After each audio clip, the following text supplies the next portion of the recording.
আকাশে প্রচণ্ড মেঘ করেছে, প্রচণ্ড মেঘে পুরো অন্ধকার হয়ে গেছে। তাও তো মোবাইলের ক্যামেরায় একটু পরিষ্কার দেখা যাচ্ছে। আর আমি ভিজে বালতি নিয়ে চিন্তা করছি মেলবো কি না। আর এদিকে কিচেনে চলে এলাম, এখানে মাছের মাথা ভাজছিলাম আর প্রেশার কুকারের মধ্যে ডাল দিয়েছি একটা সিটির জন্যে। আর কাপড়টা মেলেই দিলাম, বৃষ্টি আসলে আসবে, তুলে নেব, কিছু করার নেই।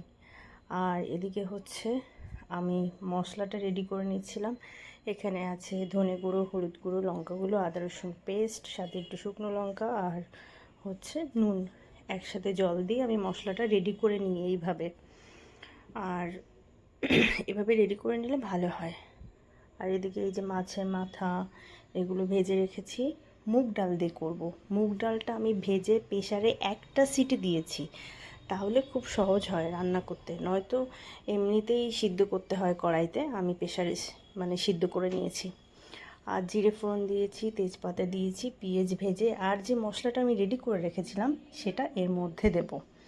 এভাবেও আপনারা মুগ ডাল মাছের মাথা দিয়ে রান্না করে দেখতে পারেন, খুব ভালো লাগবে। আমি যেভাবে রান্না করি সেভাবেই ভাবলাম আপনাদের সাথে একটু শেয়ার করি, আপনাদেরকে একটু দেখাই। সেই জন্যে মশলাটা যখন এইভাবে ভালো মতন কষে যাবে, একদম সুন্দর কষা হয়ে যাবে, তখন এর মধ্যে আমি ডালটা দিয়ে দেব। এবার কিন্তু আমাকে খুব বেশি এই ডালটাকে সিদ্ধ করতে হবে না, জাস্ট একটা সিটি দিয়ে ওটা ওভাবেই রেখে দিবেন। নর্মাল হলে প্রেশার কুকারটা খুললে এভাবে রান্না করতে হবে।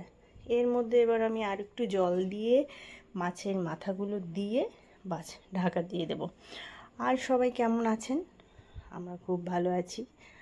আর এই তো মাছের মাথাগুলো দিয়ে দেব, দিয়ে ঢাকনা দিয়ে ভালো করে ঢেকে দেব। এভাবে খুব ভালো লাগে খেতে, আপনারা করে দেখবেন। আর নামানোর আগে দেব একটু গরম মশলা, একটু ভাজা জিরের গুঁড়ো, এগুলো দিয়ে নামিয়ে নেব। এটার মধ্যে আমি গরম মশলা গুঁড়ো করে রাখি ঘরে, সেটাই আমি ব্যবহার করি, আর একটু জিরের গুঁড়ো।